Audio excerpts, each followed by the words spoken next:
Not so good afternoon, YouTube. We got a little problem. My Audi's leaking gas and we got to get it fixed. Welcome back to the channel. My name is Andrew. I haven't made a video in a really long time, but my daily is down and this is an issue that I didn't really find a lot of information about. So I figured, why don't I make one for someone else? I have an 06 B7 Audi A4 with the 2-liter FSI. I got in it a couple days ago and the interior, it stunk like gasoline. First thing I did was Google common causes for the smell of gasoline in an interior, and what I found was there really wasn't a ton of information on this. A lot of people said it could be your PCV that's leaking, but my symptoms were happening when the car was parked, I wasn't driving, and it just sat. Now I noticed that the smell of gas was pretty apparent from the outside of the car on the driver's side and the back left. I looked underneath the car, I didn't see any fuel lines leaking with or without it running. I popped the hood, smelled around underneath the hood. It smelled like an engine bay. It didn't smell like gasoline was leaking from there. So I took the first easiest place to check was I removed the rear seat. I looked underneath the actual fuel pump access panels and I found my problem. Now in order to gain access to this panel, it's very simple. You just lift the front of your back seat up like this, pull it forward and fish your back seat belts through and it comes right out. In the A4, there's two separate panels. There are two different fuel related items in there. This side on the passenger side is actually the fuel pump itself. And on that side is your fuel level sensor. And it also is the suction pump that equalizes the fuel from left to right over the transmission tunnel. My problem is on the driver's side. Now, before we get started, when it comes to dealing with fuel and gasoline related repairs, you need to be careful. There's gonna be people out there that are gonna tell you, oh, just use a hammer and a screwdriver. You don't wanna do with anything that has a spark. Even electrical tools, whether you're using an electric ratchet or an impact gun, when the clutch stops, it creates a spark. Gasoline vapor is flammable. I don't want anybody to get hurt and I'm not responsible if you blow your car up, okay? So take the necessary precautions. There's special tools that you're gonna need for this. If you don't have them, I do highly recommend getting them. They're not super expensive, but you're better off being safe than sorry. So the first thing we gotta do just to gain access to this level sensor is we gotta remove the 3 number 2 Phillips screws. I'm using a ratchet with a number 2 Phillips bit on it. Let's get these screws removed, super simple.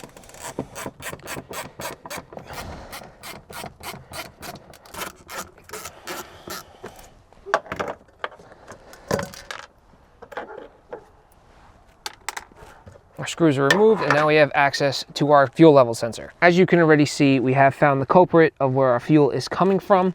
I did figure this out a couple days ago when I first looked at it, and I'll insert that clip here. But on my level sensor, you can see right here in the corner, there's a crack. This is seeping fuel. This is where my smell is coming from. Now I do live up in the Northeast in New York, so my fuel tank lock ring is pretty cruddy. It's pretty rusted. But I did get the special tool for this and I'll show you how to remove it. Before we get started in removing our fuel level sensor in order to fix the car, there's one important thing that has to be taken into account before you start opening up the fuel tank. Hopefully you're not like me. I had just gotten a full tank of gas and that's when I started smelling the actual fuel inside. So Audi recommends you need to have a quarter tank or less of fuel in order to do this. What's gonna happen is if you have more than that and you take the lock ring off, fuel is going to leak out all over the place. It's going to drip down the side of your fuel tank and land on the ground. So I spent some time. I have access to tools because I was a mechanic for a long time, but here's the way that I drained the fuel out of my tank before I got to this point to remove the lock ring.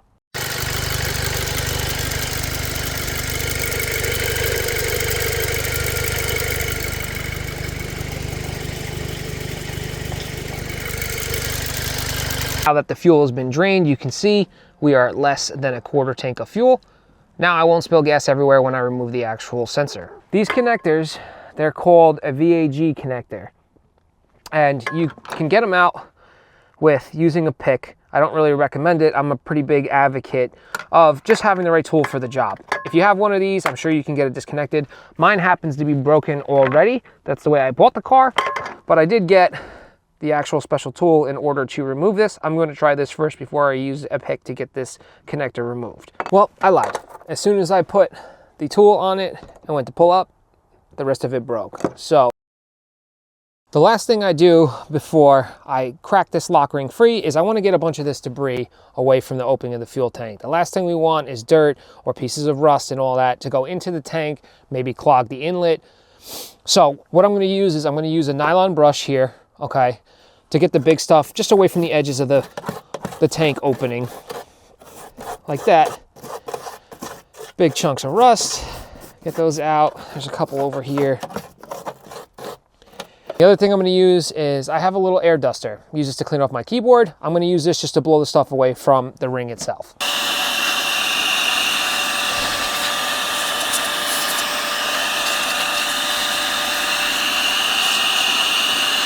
Wipe up some of this mess. I made a mess with the blower, but that's okay. Wipe this up. I think I can live with that. We'll just be nice and delicate and take it out slow. All right. The next thing is I did order an actual special tool for the lock ring. Now, guys will tell you you can hit this with a screwdriver. I don't recommend that. Just get the right tool. I believe this was like 25 or 30 bucks on Amazon. I'll link it below. What it does is these notches here are going to go into these little gaps on the actual fuel ring. Take our special tool, get it on the tabs right here. Give her a twist. Oh, that's crusty. Okay. All right. So our lock ring is free. Wow, that's terrible. Nice. Lock ring is free. Again, before I lift this up, I'm going to clean this area because I don't want any of that debris to go into the tank. Take a rag, get our brush, get all this crud away from the opening in the tank.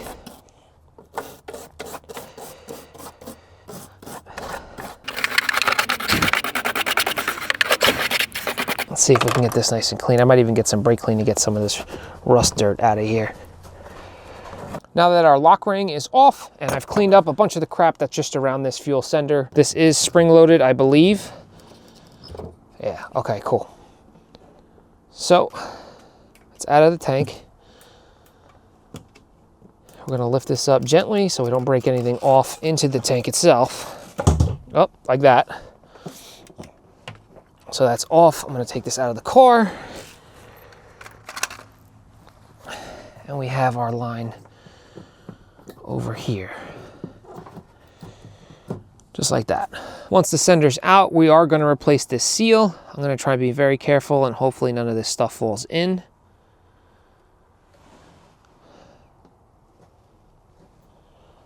Okay, that's out. Now, before I put the new sealing ring in and the new fuel sending unit, I'm going to take a brand new clean rag. Sorry, it's kind of hard to get the lighting right on this.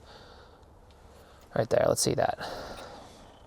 Before I put the new seal in and the new fuel sending unit, this is kind of more dirty than I'd like it to be, especially where the ring comes around. This has to be very clean and a nice seat. So I got a brand new microfiber rag out of the package and some brake clean. I'm going to work my way around very carefully, so get it in there without hitting the sides. Like so. And I'm going to just spray some brake clean here and try and get all this stuff out of the way.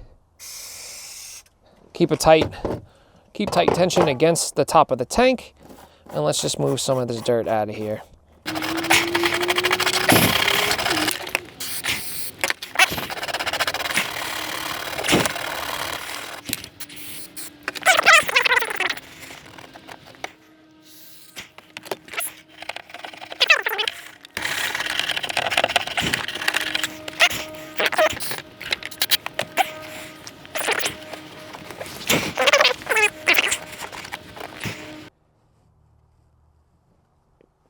And you'll have something like that. Kept all that from going into the tank. You're never gonna get it all, but that I can live with. That's definitely a lot cleaner than it was. This is the original unit. That piece that came off when I removed it, that just snaps right here into these two tabs. But right here is our crack. Now on the outside, it definitely looks a lot worse than from the inside. But if we look at it from the inside, it's that little area right there. It's crazy how that tiny spot leaked that much fuel. So I'm gonna go get the new part. Here's the old sealing ring that goes in the tank. Let me make this brighter a little. This is the old sealing ring. So obviously when you replace it, throw a new one in. You're already there. It doesn't hurt. I think I paid $6 for this. Here is the replacement unit and the sealing ring. I got this from ECS Tuning. I will put the link down below for this, but pretty self-explanatory. Here's the replacement part. the sealing ring. There's two different sides to this. So the top side has a groove right here. This is actually what's going to butt up against the unit itself. The bottom, it has almost like an angle in it. This has to go downward into the tank. You can mess this up, it will leak. So pretty simple, but just make sure that the groove side right here is facing upwards. Let's get the new one in.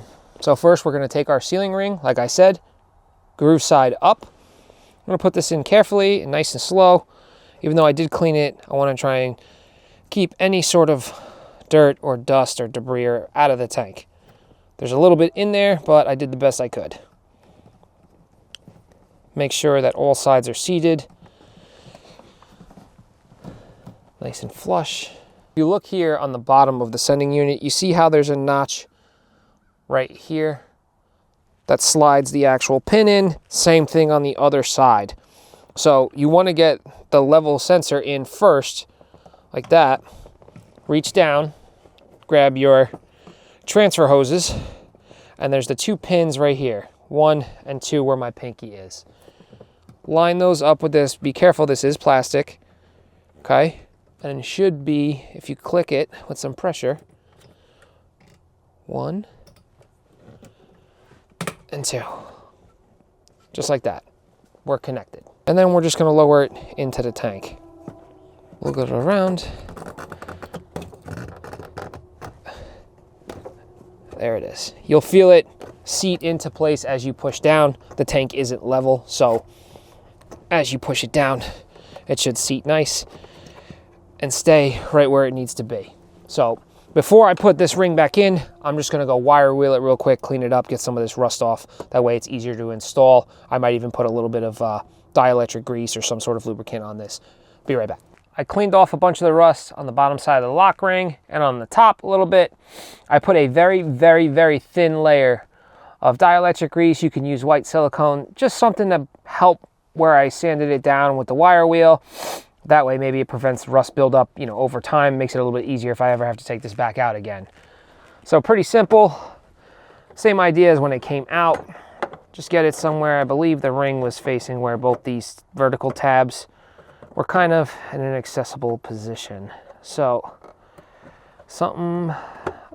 make sure it's seated nice and down. You can push down a little bit while you turn by hand. All right, make sure all your tabs are underneath where they lock. This one's in, that one's in. Grab our tool. We are gonna go the opposite direction now. So we'll line it up. This should be, hopefully should be a little bit simpler because it's all clean from rust. Let's see if I can get in this.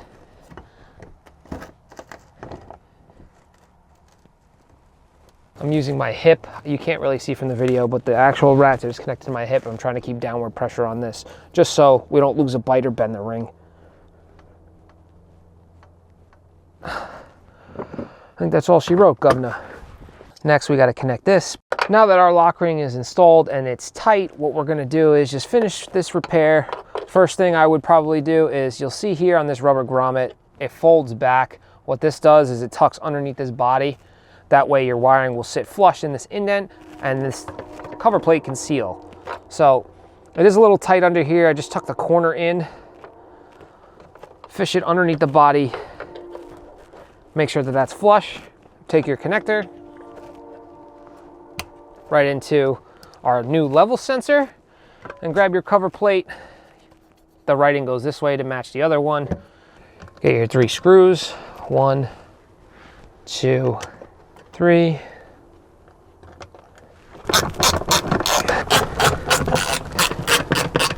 And now you're just going to install your seat and check to make sure your fuel level gauge works. The last step is to get our back seat installed.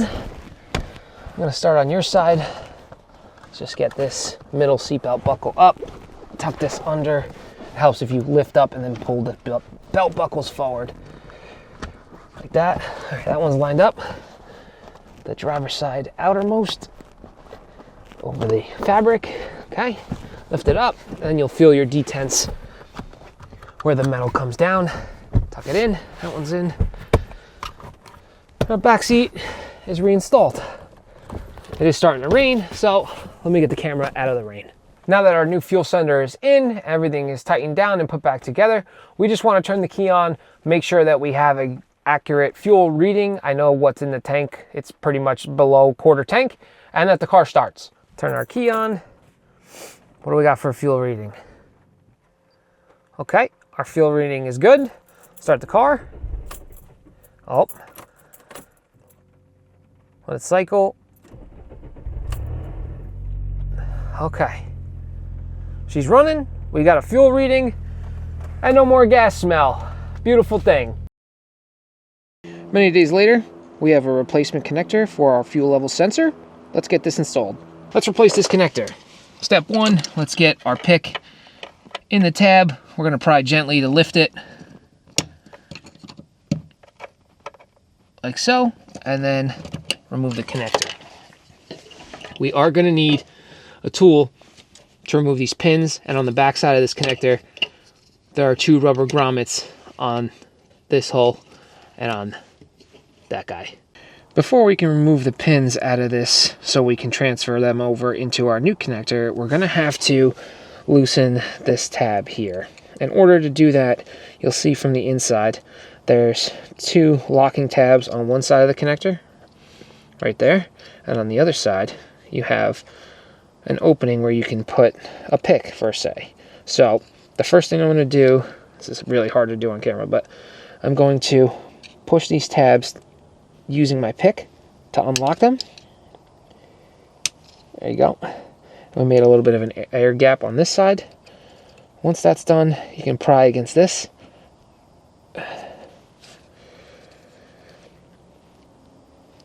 Nice and gentle, but not trying to break. There it goes. So our tab is unlocked, and then I like to make sure that this is all the way out. So just put your pick in there and pry gently. We're not trying to break anything, but once that's out, now we have that removed. We're going to take one of our tools here, this guy, and we're going to go above the pins like this. You want this to be as tight as it can against the pins. So we're going to push all the way down like that. And then on the back side of our connector, this is a weather tight connector, so this may be tight in here. You might have to get some crud out like mine did, but once you have that in, keep one finger on this side, one on this side, and these pins should come out. There we go. Okay, so one's free.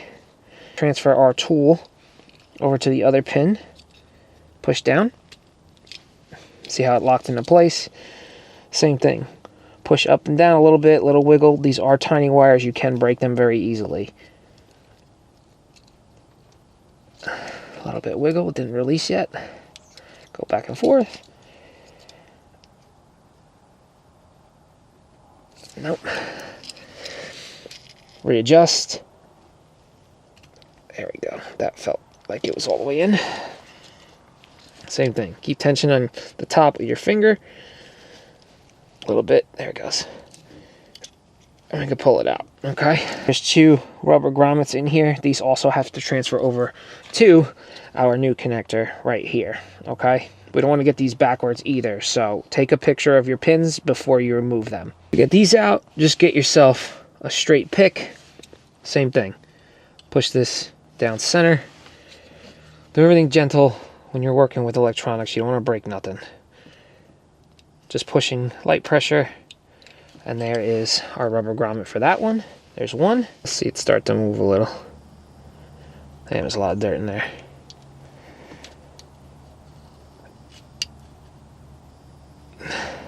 Push it through gently. We don't want to poke a hole in the rubber. And we are out. Cool. The idea on how to get these pins out is on one side you have this tiny lock tab right here. So the way that it works, you take your key in the kit right here and you're going to throw this right over the top, and it's going to depress that pin like that. Once it's depressed, then you can pull the wire out of the connector. Before we put these in, do yourself a favor so that this keeps tight. These tiny little tabs right here, we're going to bend these back just a little bit because from when we removed them, they may have gotten depressed and stayed that way. But just a little bend out is what we want on these. Just a little bit, so that when we push them in, they stay locked in. There's one. Here's number two.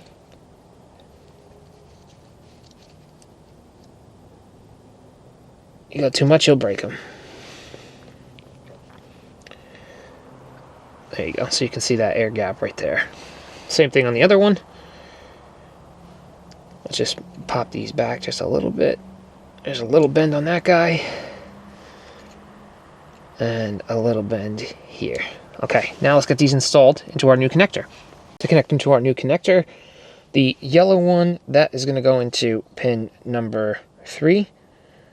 They are labeled here. So, same thing, you want this with the tab to be centered inside the connector.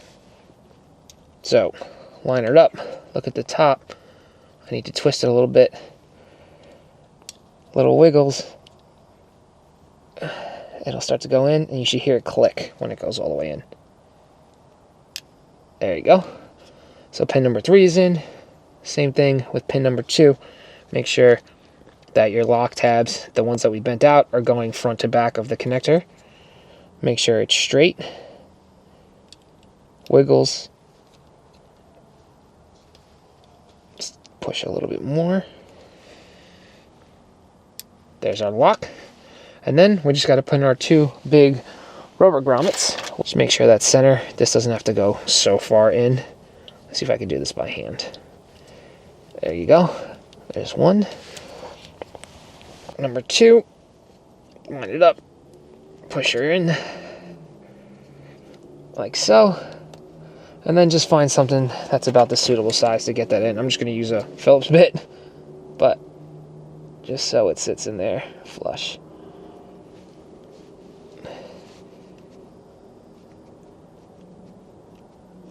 Alright, once you have your rubber grommets in, last we have to lock our pink tab. Same thing, super simple. Is that in focus? Yes. Just go this way. Let's see. Good. Now our connector is replaced. We can connect it back to our fuel level sensor. What do we think? Not a terribly hard repair, right? The hardest part for me was just the rusted fuel tank ring, and also my connector falling apart as I went to remove it. I know that a common problem with the B7 Audi is actually where that linkage that goes down into the tank for the fuel level, I know those plastic pieces can break off. This applies, it's the same repair procedure, whether you're fixing it for a gas leak like mine, or if you need to replace that because you're not getting an accurate fuel level reading, it's all the same process. If you have any questions or anything, please feel free to leave a comment down below. I'll answer anything that I can. All the stuff that I use will be linked down below. For all the stuff that was required, I got this from ECS along with the sealing ring, and then this tool here, the fuel tank lock ring. I got that off Amazon, and I also got this VAG connector removal tool on Amazon as well. All that stuff is linked below. Other than that, thank you guys for watching. I hope I was able to help. This wasn't my best video, but I did the best I could with the current rain going on outside. I appreciate you guys watching, and I'll catch you in the next one.